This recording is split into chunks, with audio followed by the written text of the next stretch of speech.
Hvis du nogensinde møder et menneske, der siger til dig, jeg har sandhed, så skal du løbe din vej. Jeg hedder Johan Olsen, og jeg arbejder på noget, der hedder SpinLab på Københavns Universitet. Jeg arbejder med proteiners molekylære struktur. Hele den molekylære maskine, vi har i vores krop, og som egetræerne har, og bakterierne har, og pandaerne har, den består af proteinmolekyler. Hvis alle proteinmolekyler forsvandt nu fra jorden, så vil jorden være steril. Livet er helt afhængigt af proteinmolekyler. Den største faglige aha-oplevelse, jeg har haft, har nok været i forbindelse med en klasse af proteiner, vi arbejder med. Og i starten så var jeg meget skeptisk overfor, hvad findes de virkelig? Tingene var ikke, som jeg troede. Det er ret fedt, når man oplever, så man åbner en dør til et helt nyt landskab. Nå Johan, så vil jeg faktisk høre dig om, du er klar på en hurtig enten eller.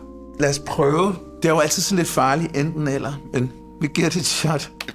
Hvis jeg ikke kunne lide proces, så vil jeg ikke beskæftige mig med grundforskning.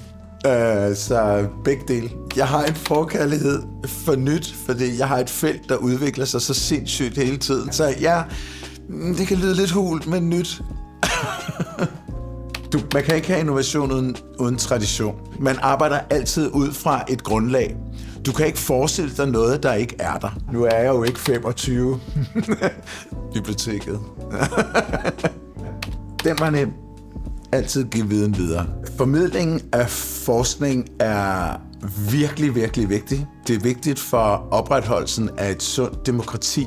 Det er vigtigt for, at vi begrænser idiotiet til almindelig menneskeligt idioti, og ikke idioti, som er påduttet os af diktatorer og folkeforførere.